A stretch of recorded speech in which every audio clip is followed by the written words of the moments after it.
सभी विद्वज्जन व छात्रों, मूल रूप से मैं शिक्षा का आदमी नहीं हूं। क्यों, अपने यहाँ तो कंपार्टमेंटलाइजेशन है पूरा, जिसमें आपने एमए पीएचडी वगैरह नहीं की है उसमें आप विशेषज्ञ मान ही नहीं जा सकते, चाहे कितना ही ज्ञान रखें। इसलिए मैं पहले ही बता दूं आपको कि मैं शिक्षा का आदमी नहीं हूं, मैनेजमेंट एंड कॉमर्स का व्यक्ति हूं। शिक्षा के लिहाज से मैं अग्रसेन स्नातकोत्तर शिक्षण महाविद्यालय का बहुत आभारी हूं। जब मैं 3 वर्ष वहां अध्यक्ष रहा तो वास्तव में शिक्षा के बारे में वहीं से सीखा, और मैं सबको अपना गुरु मानता हूं। अग्रसेन स्नातकोत्तर महाविद्यालय में जितने प्राध्यापक अध्यापक हैं वो सब इस लिहाज से मेरे टीचर हैं, मेरे गुरु हैं।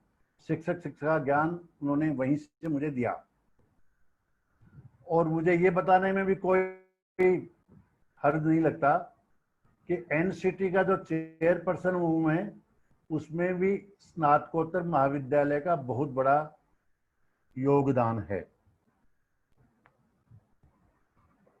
वास्तव में मैं जब एक बार स्कूल से संबंधित रहा, विद्या भारती में मैंने काम किया, अग्रवाल शिक्षा समिति में भी यहाँ मैं अध्यक्ष रहा, तो मुझे ये लगता था कि शिक्षा यानी बीएड किया हुआ व्यक्ति और बिना बीएड किया हुआ व्यक्ति, इन दोनों की पढ़ाई में कितना अंतर है, कितना ये क्लास में पढ़ाने में कितना अंतर है। जब मैं इस महाविद्यालय का अध्यक्ष बना तो मुझे ये जानकर और आश्चर्य हुआ कि यदि आपने पढ़ाई कराई क्लास में तो लड़के आपके यहाँ एडमिशन नहीं लेंगे, और यदि आपने पढ़ाई नहीं कराई और छूट दे दी तो आपकी सीटें पूरी हो जाएंगी। ये जानकर मुझे बहुत धक्का लगा, बहुत आश्चर्य हुआ ही, लेकिन मैं समझ नहीं पाया कि ये कैसा कोर्स है जिसमें बिना पढ़े ज़्यादा ठीक रहता है, और मुझे आना नहीं पड़े इस बात के पैसे और देता है व्यक्ति। इसका मतलब ये हुआ कि बीएड करने से सिवाय सरकारी सर्टिफिकेट मिल गया मेरे को, मैं एलिजिबल हो गया, इसके अलावा मेरी योग्यता में, मेरे पढ़ाने के तरीके में, मेरे किसी प्रकार का कोई अंतर नहीं आएगा। इसका मतलब ये हुआ बीएड केवल सरकारी साधनों के कारण, सरकारी आवश्यकता के कारण जरूरी है, अन्यथा बीएड की कोई आवश्यकता नहीं है। अभी शिक्षा नीति में भी लिखा है ये बात कि ज्यादातर बीएड कॉलेजेस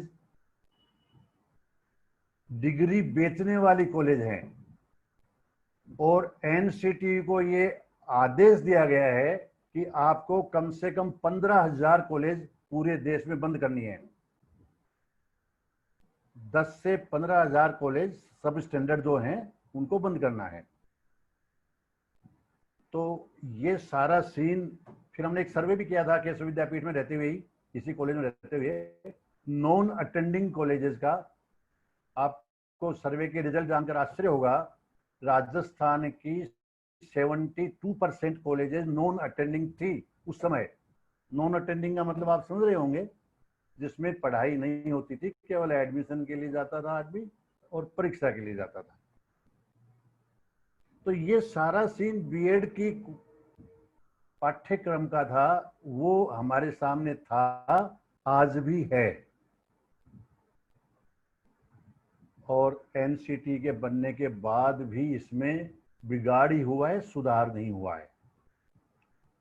इस बात से एक अर्थ तो निकलता ही है कि कोई भी कोर्स केवल क्वालिफिकेशन में तय हो जाने के कारण अपना महत्व नहीं रखता, जब तक उसके कारण से पढ़ने वाले को कोई या पढ़ाने वाले को कोई लाभ न हो।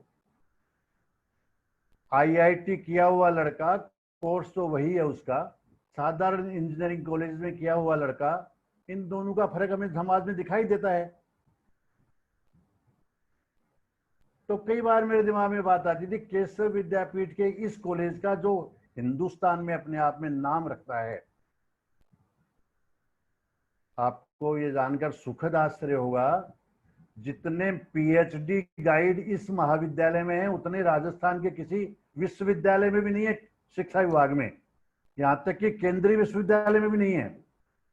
राजस्थान में जो केंद्रीय विश्वविद्यालय है उसमें भी नहीं है इतने पीएचडी गाइड। जितनी पीएचडी एजुकेशन डिपार्टमेंट में यहाँ कराई है, मेरे ख्याल से, उसका मैं श्योर नहीं हूँ, टीचर्स के बारे में तो श्योर हूँ इसलिए बोला मैंने, लेकिन शायद उतनी पीएचडी किसी अन्य संस्था ने नहीं कराई है।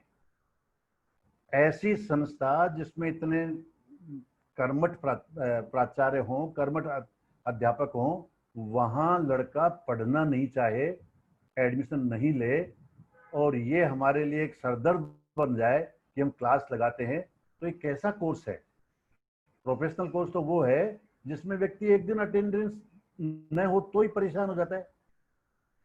ये मैं सब इसलिए बता रहा हूं, आप सब जानते हैं इसको, लेकिन जानते हुए भी क्या टीचर एजुकेटर हम इसके बारे में विचार करते हैं? एज ए टीचर एजुकेटर क्या हम विचार करते हैं इस बारे में कि आज, माफ करना, एमएड करने के बाद एमफिल करिए, पीएचडी करिए, तब आप प्रोफेसर बनेंगे, और साधारण जो प्रोफेसर होता है एमकॉम किया हुआ मेरे जैसा, उसकी तुलना में आपको 4-5 साल ज्यादा लगेंगे, डिग्रियां भी आपके पास ज्यादा होंगी, लेकिन जब आप बाजार में उसको लेकर के जाएंगे उस डिग्री को, तो आपकी कीमत उन लोगों से भी कम होगी जिनको पढ़ा के आपने तैयार किया है। कभी सोचिए ऐसा क्यों है? अच्छे अच्छे विद्वानों की स्थिति भी क्यों है? गवर्नमेंट में मिल जाए वो अलग बात है, यूनिवर्सिटी में मिल जाए वो बात है, लेकिन आज तो एकदम मार्केटिंग की बात है इस वक्त। तो ये जो गवर्नमेंट वाली यूनिवर्सिटी वाली प्रथाएं हैं धीरे धीरे समाप्त हो रही हैं, सरकारी नौकरियां धीरे धीरे समाप्त हो रही हैं। अब तो ओपन मार्केट कंपटीशन सब में होगा, आज नहीं तो कल हो जाएगा। तो वहां अपने इस टीचर एजुकेशन की क्या स्थिति है? कई बार मेरे दिमाग में आता है कि टीचर एजुकेशन की आवश्यकता तो है क्या? क्या जरूरत है इसको प्रोफेशनल कोर्स हम बढ़ाएं? क्या मतलब है इसका? क्या इसके कारण कोई लाभ होता है? ये भी एक विचारणीय प्रश्न है। अलग से कोई इसकी जरूरत है क्या? क्या बीएड के बाद एक अच्छा टीचर तैयार हो गया quality wise and as a teacher, विषय विशेषज्ञ व टीचर? मेरा मानना तो यह है, मेरा ही नहीं सभी का मानना यह है कि विषय में एक बार थोड़ा कमजोर है, क्वालिटी कम है तो भी चलेगा, लेकिन टीचर के रूप में यदि वो कम है तो नहीं चलेगा। क्या ऐसा टीचर हम इस बीएड के कोर्स के माध्यम से तैयार कर पा रहे हैं? ये एक विचारणीय प्रश्न है। एनसीटी में जाने के बाद मैंने एनसीटी के जो कोर्स हैं वही चला सकते हैं भारत में, दूसरे चल नहीं सकते, तो 17 शेड्यूल, 17 के 17 शेड्यूल का अध्ययन किया। आभारी हूं मैं आपके महाविद्यालय के प्रोफेसर्स का, गाइडेंस उनसे ही लेता हूं आज भी। उस 17 शेड्यूल का अध्ययन करने के बाद मुझे ये लगा कि उसमें कोई भी कोर्स, कोई भी शेड्यूल इस तरह की नहीं है जिसको भारतीय परिस्थितियों को देखकर बनाया गया है। केवल पैबंद लगाने की बात है, ये चाहिए ये बना दिया, ये चाहिए ये बना दिया। और एक चीज का तो मैं प्रत्यक्ष दर्शक रहा हूं कि जब 1 साल से 2 साल कोर्स किया गया या 2 साल से 4 साल वाला बीएससी बीएड बीए बीएड आया, तो मुझे बड़ा आश्चर्य हुआ कि 2 साल किया तो उसी 1 साल के कोर्स को 2 भागों में बांट दिया। जब 4 साल का बीएससी बीएड आया तो उसी कोर्स को 4 भागों में बांट दिया।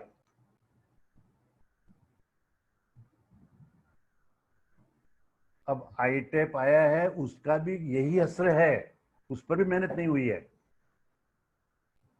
तो मेरा आज देखिए, मैं इस वेबिनार को लिए काफी उत्सुक था और मैंने हिंदुस्तान में 7-8 जगह का प्रोग्राम बना रखा है इसके, इस तरह के वेबिनार का, शिक्षक शिक्षा के लिए। इसका मूल उद्देश्य ये नहीं है मेरा कि शिक्षक शिक्षा में, शिक्षा नीति में क्या लिखा है वो आपको बताऊं, वो तो आप सब समझते हैं, पढ़ लिया आपने, इतने दिन हो गए, इतने भाषण हो गए। मूल बात यह है कि जो कुछ शिक्षक शिक्षा के लिए इसमें कहा गया है उसको हम क्रियान्वयन कैसे करें। देखिए, परम सौभाग्य का बात है ये शिक्षक शिक्षा के लिए। एक ऐसा पीरियड है, एक ऐसा ट्रांजिशनल पीरियड है कि इस समय यदि हम मेहनत करके इसका कुछ सजेस्ट कर सकेंगे, इसका कोई स्ट्रक्चर कर सकेंगे, तो वह लागू हो सकता है, क्योंकि एनसीटी के पास या यूजीसी के पास वो है जो कुछ आप 17 शेड्यूल में देख रहे हैं, उसके अलावा कुछ नहीं है। और वो कितने सफल है ये आप भी जानते हैं, वो सब कोर्सेज कितने सफल है, उनकी क्या उपयोगिता ये आप भी जानते हैं। तो इस नई शिक्षा नीति की एक मूल बात जो है वो ये है कि इस शिक्षा नीति में सारी शिक्षा का परसेप्शन बदलने की बात है, सारी शिक्षा का आधार बदलने की बात है। जो बात कोठारी कमीशन ने 64 में कही थी कि भारतीय शिक्षा का केंद्र बिंदु यूरोप है, यूरोप से भारत में लाना है, वो भारत में 70 साल के बाद भी लाने का प्रयास नहीं हुआ। ये पहली शिक्षा नीति है जिसमें इस बात का प्रयास हुआ है कि शिक्षा के तत्व को भारतीय बनाया जाए। मेरा निवेदन यह है, देखिए, अंग्रेजों ने जो शिक्षा प्रणाली हमें दी, जिसके माध्यम से उन्होंने राज किया, उसमें 2-3-4 बातें विचारणीय हैं। अंग्रेजों ने शिक्षा की मानसिकता ही बदल दी। जब वो उनके खुद की रिपोर्ट है, धर्मवीर का आप पढ़िए कि 1827 में हमारे यहाँ 90% साक्षरता थी, जो वो छोड़ के गए तब 12% थी। तो उन्होंने सारी मानसिकता बदल दी। शिक्षा का राष्ट्रीयकरण किया, सरकार ने शिक्षा, सरकार मान्यता दे वो स्कूल, सरकार कोर्स चलाए वो कोर्स चलेगा, तनख्वाह देगी वो तनख्वाह मिलेगी, सेवा शर्तें सरकार तय करेगी, शिक्षक नौकर होगा सरकार का। मान्यताओं की बात शुरू कर दी कि जो मान्यता मिलेगी वही शिक्षा है। हम गुरुकुल चला रहे हैं शिक्षण मंडल में, कोई मान्यता नहीं लेते, बड़े ठाठ से चल रहे हैं।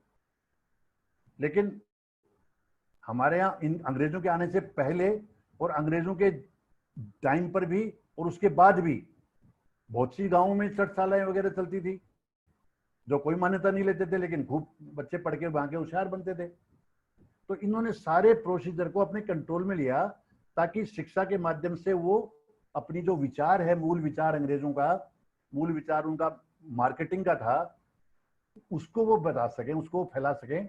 और जो उन्होंने जिस उद्देश्य के लिए भारत में शिक्षा प्रणाली बदली थी कि काले अंग्रेज तैयार करेंगे, दिखने में भारतीय, वेशभूषा, कल्चर, विचार सब में अंग्रेज। और देखिए कैसी शिक्षा प्रणाली दी उन्होंने कि उसका 70 साल के बाद भी हम उसको बदल नहीं पाए। बल्कि यदि आप सर्वे करें तो देख लीजिए, आजादी के बाद उनके इस विचार को ज्यादा फैलाव मिला है कि ऐसी शिक्षा तैयार होगी जिससे अंग्रेज तैयार होंगे। आज हम देखिए भाषा से, बोली से, कल्चर से, व्यवहार से अंग्रेज हैं और उसका विस्तार हुआ है। और एक जो मुख्य बात थी वो थी नौकर बनाने की। शिक्षा के माध्यम से नौकर बनाया उन्होंने, नौकर तैयार किए। पढ़ने का मतलब नौकरी, यदि नौकरी नहीं मिली तो पढ़ना बेकार। किसान को पढ़ना जरूरी नहीं है क्योंकि उसे नौकरी नहीं करनी, व्यापारी को पढ़ना जरूरी नहीं है कि उसको नौकरी नहीं करनी। और मेरे गांव की बात बताता हूं मैं, तो आपके भी सबके गांव की स्थिति यही होगी। मेरे गांव में जो पढ़ा लिखा व्यक्ति बना, पढ़ा, वो नौकर बन गया, दास बन गया, मैं भी शामिल हूं उनमें। और जो नहीं पढ़े लिखे थे, जो पढ़ नहीं पाए, वो अपना व्यापार कर रहे हैं, धंधा कर रहे हैं, मजदूरी कर रहे हैं, but they are not the public servant, वो सर्वेंट नहीं है। तो ऐसी शिक्षा तो नौकर बनाने लग गई। और धीरे धीरे ये आ गई स्थिति कि मानव को संसाधन बनाना हमने आजादी के बाद माना। 1986 की जो शिक्षा नीति आई उसका नाम था, उस शिक्षा मंत्रालय का नाम बदल के रख दिया मानव संसाधन विकास मंत्रालय। मतलब मानव संसाधन है, मानव मानव नहीं है। और उसका शिक्षा का उद्देश्य हो गया रोजगारोन्मुख शिक्षा, रोजगार के लिए शिक्षा, ये हमारी शिक्षा का उद्देश्य हो गया। और आज देखिए इतनी बड़ी बेरोजगारी, कितना बड़ा परेशानियां, शिक्षा कितनी सिकुड़ गई, ये देखिए। दूसरा, शिक्षा का मतलब केवल मार्कशीट, बस केवल मार्कशीट शिक्षा है। आपके नंबर बढ़िया हैं तो आप बढ़िया पढ़े हुए हैं, बढ़िया पढ़े लिखे आदमी हैं। यदि नंबर नहीं आए तो आप पढ़े लिखे नहीं हैं, कम हैं, कमजोर हैं। तो शिक्षा का मतलब केवल अवार्ड लिस्ट तक सिमट गया। गला काट प्रतियोगिता शिक्षा क्षेत्र में हो गई। 95% लाने वाला बच्चा भी परेशान है आजकल। 85% लाने वाला भी आत्महत्या कर रहा है, जबकि हमारे जमाने में तो मैं गोल्ड मेडलिस्ट था, 61% थे केवल। तो मतलब यह है, ये सब शिक्षा से हुआ।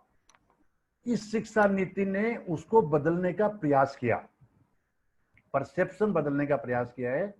आपसे निवेदन यह है कि इसका introduction part line to line पढ़ें आप इसका, वो इसका मूल भाग है। शिक्षा, सीधी सी बात यह है, उन्होंने विजन में कहा है कि हम इंडिया को भारत में ट्रांसफर करना चाहते हैं। इंडिया से भारत कैसे बने, ये इस शिक्षा नीति का उद्देश्य है।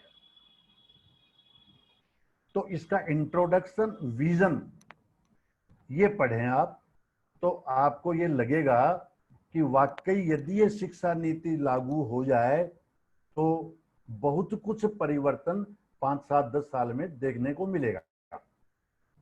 लेकिन मूल प्रश्न यही है कि ये लागू कैसे हो। देखिए, शिक्षक की गरिमा के लिए 5वां चैप्टर आप पढ़िए। हमारे इन विशेषज्ञों ने माना है कि शिक्षक के बिना कैसी भी शिक्षा नीति बना दीजिए, वो नहीं बन पाएगी, सफल नहीं हो पाएगी। अच्छा शिक्षक तैयार कर दीजिए, वो किसी भी प्रकार की शिक्षा नीति को ठीक प्रकार से लागू कर देगा। तो शिक्षक का महत्व इस 5वें चैप्टर में अच्छी प्रकार से डिफाइन किया है।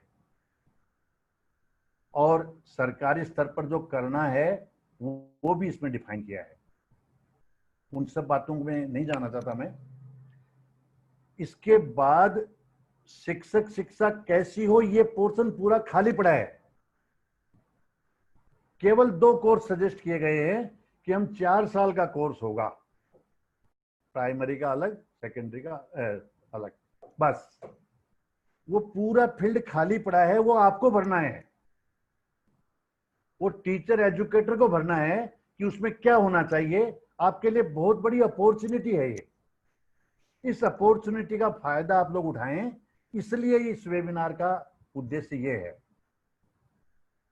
5वें चैप्टर में शिक्षक कैसा चाहिए, वो जो बताया गया है, वो कैसे बने, इसकी कार्य योजना हमें बनानी पड़ेगी।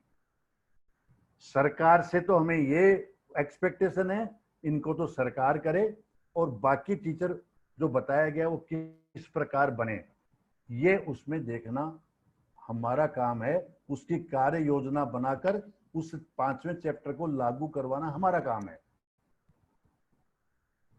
और 15वें चैप्टर के लिए बहुत बड़ी जिम्मेवारी है आप पर कि क्या हम ऐसा शिक्षक तैयार कर सकते हैं जो हमारे देश का आदर्श शिक्षक हो। शिक्षक शिक्षा के माध्यम से हम ऐसा टीचर तैयार कर सकें, तब तो हमारी शिक्षक शिक्षा अच्छी है। और यदि हम ऐसा शिक्षक तैयार नहीं कर सकें तो जैसे रूटीन में और डिग्री है वैसे यही डिग्री हो जाएगी। तो हमें ये देखना है कि विभिन्न स्तरों पर शिक्षा का स्ट्रक्चर क्या हो। शिक्षक शिक्षा का 5+3+3+4, तो इन चारों स्थानों पर कैसा स्ट्रक्चर हो, शिक्षक शिक्षा का क्या स्ट्रक्चर हो, कितने साल का कोर्स हो, नेशनल कैरिकुलम फ्रेमवर्क टीचर्स के लिए जो बनने का प्रपोजल है उसके लिए सहयोग करिए, कैसा हो, वो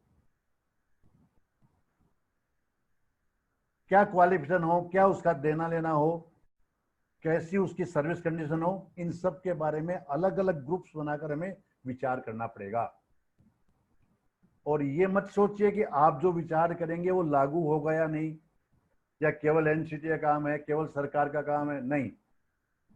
हम हमारा काम करें, करके पब्लिक में दें। आजकल तो खूब साधन है, नेट पर डालें, सब विश्वविद्यालयों को भेजें। निश्चित रूप से कुछ ना कुछ लाभ हमारा लोग उठाएंगे और शिक्षक शिक्षा का भला होगा।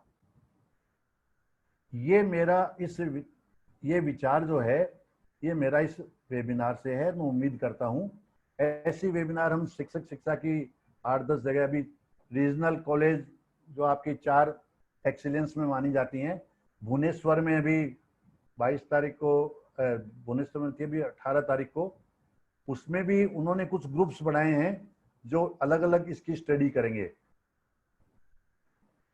अभी और 2-3 जो आपके रीजनल कॉलेज है वहां भी हम प्रयास कर रहे हैं। एनसीटी में भी कुछ बने, ये भी प्रयास कर रहे हैं। एनसीईआरटी में बने, ये भी प्रयास हो रहा है।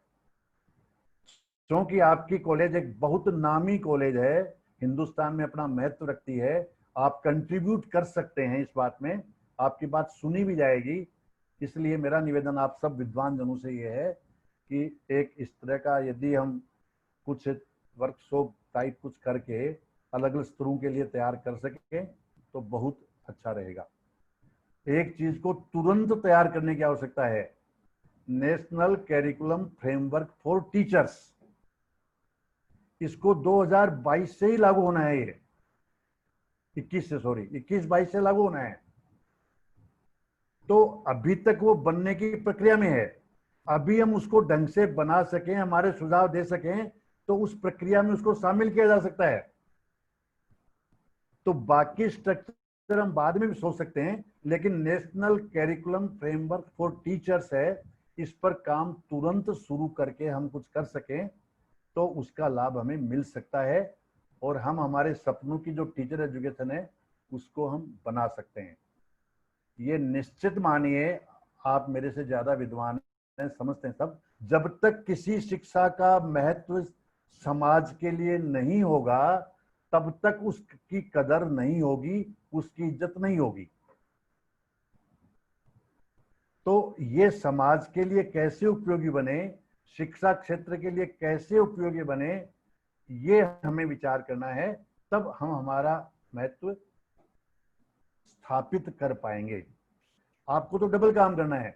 आपको तो उन टीचर्स को तैयार करना है जो टीचर्स चाहिए हमें, किस तरह के। तो आप तो उनसे 1 डिग्री ऊपर हैं। तो हम इसमें क्या कर सकते हैं जिससे डेडिकेटेड टीचर तैयार हों, इस बारे में हम कुछ विचार कर सकें तो बहुत अच्छा समय है ये। और एक तरह से यदि ये समय निकल गया तो बाद में आप जानते हैं सरकार एक बार कोई नीति बना लेती है, उसमें कितना परिवर्तन किस तरह से होता है, यह सब जानते हैं। आशा करता हूं कि इस बारे में हम कुछ विचार करके करेंगे। आपने मेरे आग्रह पर ये इस तरह का किया, आपको बहुत बहुत धन्यवाद। आपने मुझे बुलाया, इतनी देर तक सुना, उसके लिए भी बहुत बहुत धन्यवाद।